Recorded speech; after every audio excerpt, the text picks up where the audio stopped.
So my name is Ruvimbo Matipano. I actually come from the Gwatiza family. That's where I was born, in a family of 4 in Harare. I'm the third born out of 4. We had 2 girls, 2 boys in my family. My mom and dad are still alive in Emerald Hill. That's where I was born. Grew up attending Avenue Primary School from grades 1 to 7. Forms 1 to 6, I was at Girls High School in Harare. And I think I must attribute I got a lot of my confidence building there at Girls High School. From then onwards, I went straight to work. I didn't go to college. I just went straight to work. I think I was just eager to work. I started working. I have had so many companies that I've worked for, but whilst I was working, I started sending myself to school. I managed to do an HND diploma in human resources. Then I managed to get a marketing degree with IMM. So that's basically how I grew up. I then got married when I was 24 to my husband, Tafadzo Matipano, who I'm still married to. Happily married with 3 children now. I've got 2 daughters and 1 son. My youngest is 5, and I'm glad he's part of what I do because he loves music, and even in his nursery school they know him as DJ Momu because he loves getting involved in what I do as well. I'm part of a great community that supports things that I do. I'm part of Celebration Church Ministries, and I also am part of a lot of other things that I do, but this is how I've grown up, and this is who I am. I grew up in Harare most of my time. I only came in Mutare in 2012. That's when I also then started exploring the many opportunities that are in Mutare. And I got excited, and I've never left since. Given an opportunity to go back to Harare, I'm now in love with Mutare. It's now my second home. Yeah. Okay. How did I start my journey to being where I am right now? I've always been surrounded by women who were encouraging me to get into entrepreneurship and having at least 7 streams of income. So whilst I was at my job, I would always wonder, what is it that I can do to get extra money or to build myself up? So I just started by saving a little bit of some money, and I managed to buy 1 jumping castles. I started with jumping castles. That's the business that I started with. In 2014, I registered a company called Bouncy Jumping Castles and Hire. This was just out of faith. I didn't even have many, but I registered the 1 jumping castle and decided to do it properly. As I hired out these jumping castles, people would always ask me, what else do you offer? Do you not offer, some little decor? Do you not offer something extra just outside of the jumping castles? That's when I thought, okay, maybe I need to expand. But I didn't even have that much money. So I expanded to get a 2nd jumping castle and a 3rd one. So by then, I then managed to start gathering a few things that I started using. I started by buying simple plastic chairs and tables for kids. And that's how I started the little decor business.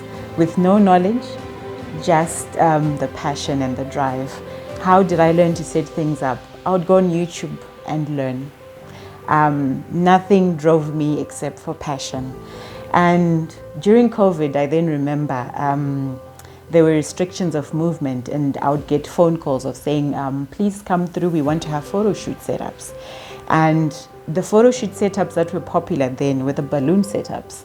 And I had no idea how to do them. So once again, I went to YouTube, started to learn how to do it, and I did my very first balloon setup in my backyard, and took a photo with my children and started posting it on WhatsApp, and people started loving it. That's how I started balloon decor. And from then I continued to learn more and more on YouTube. Only then did I think I need to get proper training on it. I then went to Durban and was trained by a lady there who does balloon decor and event planning, because I found that it's important that if you've got a passion, you need to be trained. You need to get adequate information on it so that you do it perfectly. After I got that training, I came back with so much zeal and passion that in that same year, I asked myself, do I still need to be in my day job? I sat down with my thoughts, and we just woke up one day with a resignation letter to my boss, and I quit my day job, which was paying me very well. But at that moment, I think my passion drove me. 2-3 months down the line, I'm now a full-time entrepreneur, and things are just not making sense. I thought I would make as much as I was making whilst I was at work, but yeah, but I kept going on. Why? The passion. I was passionate enough, and I'm fortunate enough to have a team who supports me. My family kept supporting and saying, you're doing good, keep pushing and keep going. So I would also encourage that if you do decide to start anything, make sure you've got a supporting circle. I kept on pushing, and I started exploring lobola events, wedding decor. I increased my team that I work with. And earlier last year, I decided to venture into floral work. I also then decided also that I've got a passion in flowers. As I was working on my event setups, I would have more of a passion on the flowers. So I also then decided to invest into learning more about floral work, and I went and got trained in Cape Town by one of the best there, and I came back once again with a further zeal for my job and for my work. And that helped me open a flower shop that I now have, Bouncy Floral and Gift Shop, because I also felt that it's not enough just to set up an event, but it's also good to surprise or gift the people that are having the event. So from then on, I've been running a gift shop. I've been running the event side of things. And aside of that, I also saw that I love speaking to women. I love motivating women. I love saying to women, yes, you can. So last year, I managed to host my very first high tea event for women. And I hosted it under the title, Yes, You Can.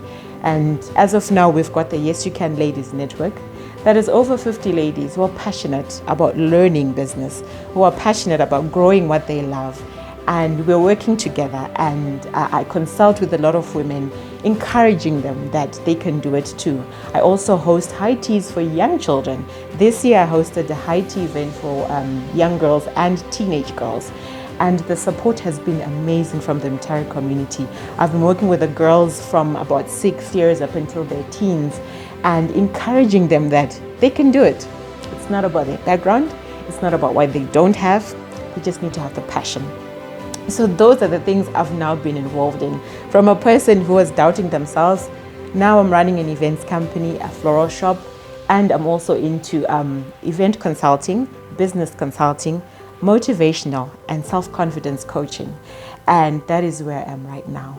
So I could encourage you, and you're sitting somewhere in your house and you're saying, how can I start? Just start. There is no perfect time.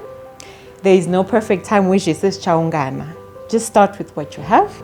Have a supporting backup system. Let your family get involved. Have your friends get involved. But make sure you've got that support to keep you going, because there will be days when you feel like giving up. You feel like throwing in the towel.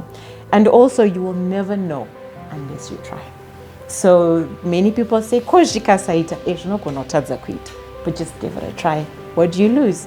So young girl out there, go for it. Go for it. And I'm always open to encouraging women. And if people want me to come and speak 1 or 2 words of sense in them, I'm sure you'll know where to contact me. So don't give up. Give it a try. That's my story.